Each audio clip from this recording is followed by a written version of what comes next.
تم ہتھیار تھوڑے ہو یا بہت، گھروں سے نکل آؤ اور اللہ کے رستے میں مال اور جان سے جہاد کرو، یہی تمہارے حق میں بہتر ہے، بشرطے کہ سمجھو۔ اگر مال غنیمت آسانی سے حاصل ہونے والا اور سفر بھی ہلکا ہوتا تو یہ تمہارے ساتھ شوق سے چل دیتے، لیکن مسافت ان کو دور دراز نظر آئی تو عذر کریں گے، اور اللہ کی قسمیں کھائیں گے کہ اگر ہم طاقت رکھتے تو آپ کے ساتھ ضرور نکل پڑتے۔ یہ اس طرح اپنے آپ کو ہلاک کر رہے ہیں، اور اللہ جانتا ہے کہ یہ جھوٹے ہیں۔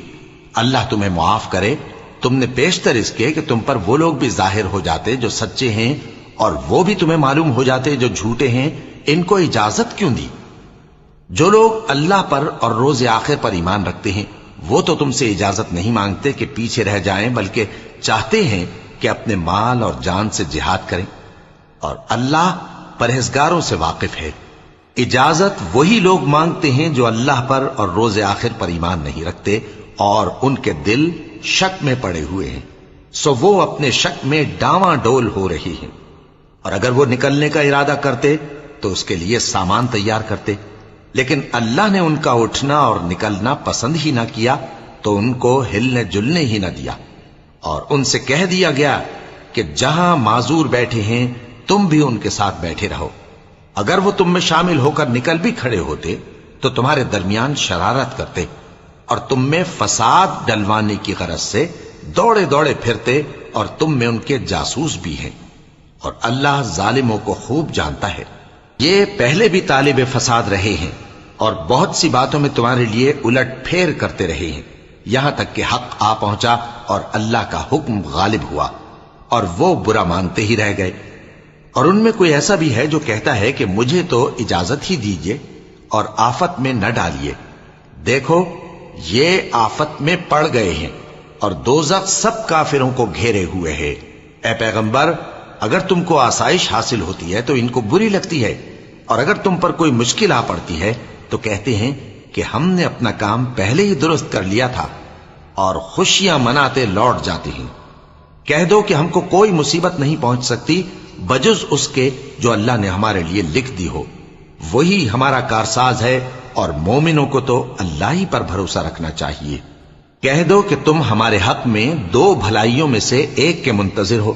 اور ہم تمہارے حق میں اس بات کے منتظر ہیں کہ اللہ یا تو اپنے پاس سے تم پر کوئی عذاب نازل کرے یا ہمارے ہاتھوں سے تمہیں عذاب دلوائے، سو تم بھی انتظار کرو، ہم بھی تمہارے ساتھ انتظار کرتے ہیں۔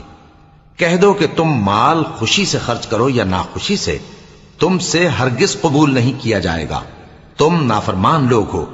اور ان کے خرچ کیے ہوئے مالوں کے قبول ہونے سے کوئی چیز مانے نہیں ہوتی سوائے اس کے کہ انہوں نے اللہ سے اور اس کے رسول سے کفر کیا، اور نماز کو آتے ہیں تو سست و کاہل ہو کر، اور خرچ کرتے ہیں تو ناخوشی سے۔ بس تم ان کے مال اور اولاد سے تعجب نہ کرنا، اللہ چاہتا ہے کہ ان چیزوں سے دنیا کی زندگی میں ان کو عذاب دے، اور جب ان کی جان نکلے تو اس وقت بھی یہ کافر ہی ہوں، اور اللہ کی قسمیں کھاتے ہیں کہ وہ تمہیں میں سے ہیں، حالانکہ وہ تم میں سے نہیں ہیں۔ اصل یہ ہے کہ وہ ڈرپوک لوگ ہیں۔ اگر ان کو کوئی بچاؤ کی جگہ جیسے قلعہ یا غار یا زمین کے اندر گھسنے کی جگہ مل جائے تو اسی طرف رسیاں توڑاتے ہوئے بھاگ جائیں، اور ان میں بعض ایسے بھی ہیں کہ تقسیم صدقات میں تم پر تانا زنی کرتے ہیں۔ اب اگر ان کو اس میں سے خاطر خواہ مل جائے تو خوش رہیں، اور اگر اس قدر نہ ملے تو جھٹ خفا ہو جائیں۔ اور اگر وہ اس پر خوش رہتے جو اللہ اور اس کے رسول نے ان کو دیا تھا، اور کہتے کہ ہمیں اللہ کافی ہے، اور اللہ اپنے فضل سے اور اس کے پیغمبر اپنی مہربانی سے ہمیں پھر دے دیں گے، اور ہمیں تو اللہ ہی کی رضا مطلوب ہے، تو ان کے حق میں بہتر ہوتا۔ صدقات یعنی زکوٰۃ و خیرات تو مفلسوں اور ناداروں اور کارکنان صدقات کا حق ہے، اور ان لوگوں کا جن کے دل جیتنا منظور ہے، اور غلاموں کے آزاد کرانے میں، اور قرض داروں کے قرض ادا کرنے میں، اور اللہ کی راہ میں، اور مسافروں کی مدد میں بھی یہ مال خرچ کرنا چاہیے۔ یہ مصارف اللہ کی طرف سے مقرر کر دیے گئے ہیں، اور اللہ جاننے والا ہے، حکمت والا ہے۔ اور ان میں بعض ایسے ہیں جو پیغمبر کو ایذا دیتے ہیں اور کہتے ہیں کہ یہ شخص نرا کان ہے۔ ان سے کہہ دو کہ وہ کان ہے تو تمہاری بھلائی کے لیے، وہ اللہ کا اور مومنوں کی بات کا یقین رکھتا ہے، اور جو لوگ تم میں ایمان لائے ہیں ان کے لیے رحمت ہے، اور جو لوگ اللہ کے رسول کو رنج پہنچاتے ہیں ان کے لیے عذاب علیم تیار ہے۔ مومنوں، یہ لوگ تمہارے سامنے اللہ کی قسمیں کھاتے ہیں تاکہ تم کو خوش کر دیں، حالانکہ اگر یہ دل سے مومن ہوتے تو اللہ اور اس کے پیغمبر اس بات کے زیادہ حقدار ہیں کہ یہ انہیں خوش کریں۔ کیا ان لوگوں کو معلوم نہیں کہ جو شخص اللہ اور اس کے رسول سے مقابلہ کرتا ہے تو اس کے لیے جہنم کی آگ تیار ہے جس میں وہ ہمیشہ جلتا رہے گا؟ یہ بڑی رسوائی ہے۔ منافق ڈرتے رہتے ہیں کہ ان کے بارے میں کہیں کوئی ایسی صورت نہ اتر آئے کہ ان کے دل کی باتوں کو ان مسلمانوں پر ظاہر کر دے۔ کہہ دو کہ ہنسی کیے جاؤ، جس بات سے تم ڈرتے ہو اللہ اس کو ضرور ظاہر کر دے گا، اور اگر تم ان سے اس بارے میں دریافت کرو تو کہیں گے کہ ہم تو یوں ہی بات چیت اور دل لگی کرتے تھے۔ کہو کیا تم اللہ اور اس کی آیتوں اور اس کے رسول سے دل لگی کرتے تھے؟ عذر مت پیش کرو،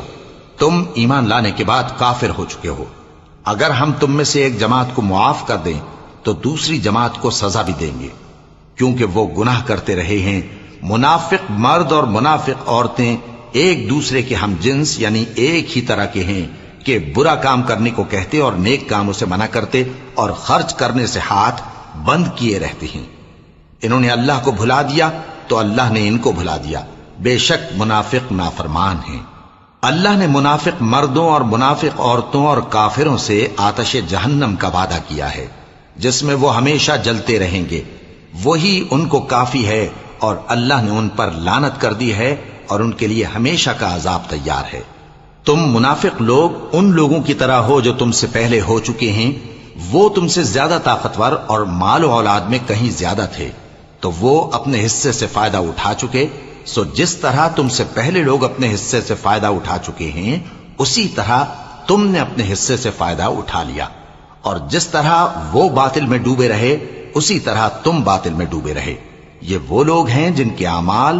دنیا اور آخرت میں ضائع ہو گئے اور یہی نقصان اٹھانے والے ہیں۔ کیا ان کو ان لوگوں کے حالات کی خبر نہیں پہنچی جو ان سے پہلے تھے، یعنی نوح اور عاد اور سمود کی قوم اور ابراہیم کی قوم اور مدین والے اور الٹی ہوئی بستیوں والے؟ ان کے پاس پیغمبر نشانیاں لے کر آئے، اور اللہ تو ایسا نہ تھا کہ ان پر ظلم کرتا، لیکن وہی اپنے آپ پر ظلم کرتے تھے۔ اور مومن مرد اور مومن عورتیں ایک دوسرے کے دوست ہیں کہ اچھے کام کرنے کو کہتے اور بری باتوں سے منع کرتے اور نماز پڑھتے اور زکوٰۃ دیتے اور اللہ اور اس کے پیغمبر کی اطاعت کرتے ہیں۔ یہی لوگ ہیں جن پر اللہ رحم کرے گا، بے شک اللہ غالب ہے، حکمت والا ہے۔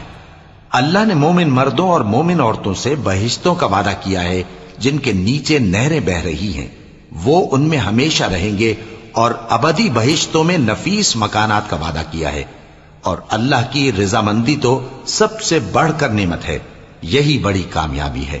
اے پیغمبر، کافروں اور منافقوں سے جہاد کرو اور ان پر سختی کرو، اور ان کا ٹھکانہ دوزخ ہے اور وہ بری جگہ ہے۔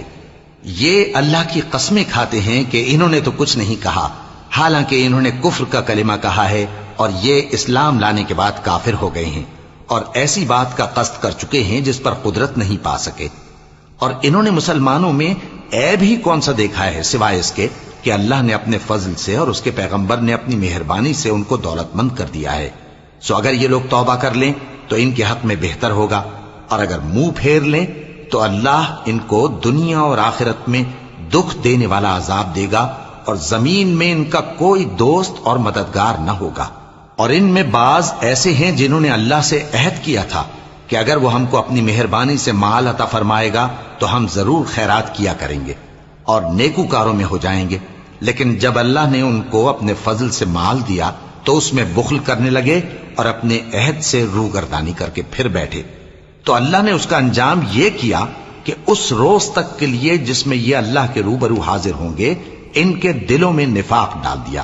اس لیے کہ انہوں نے اللہ سے جو وعدہ کیا تھا اس کے خلاف کیا، اور اس لیے کہ یہ جھوٹ بولتے تھے۔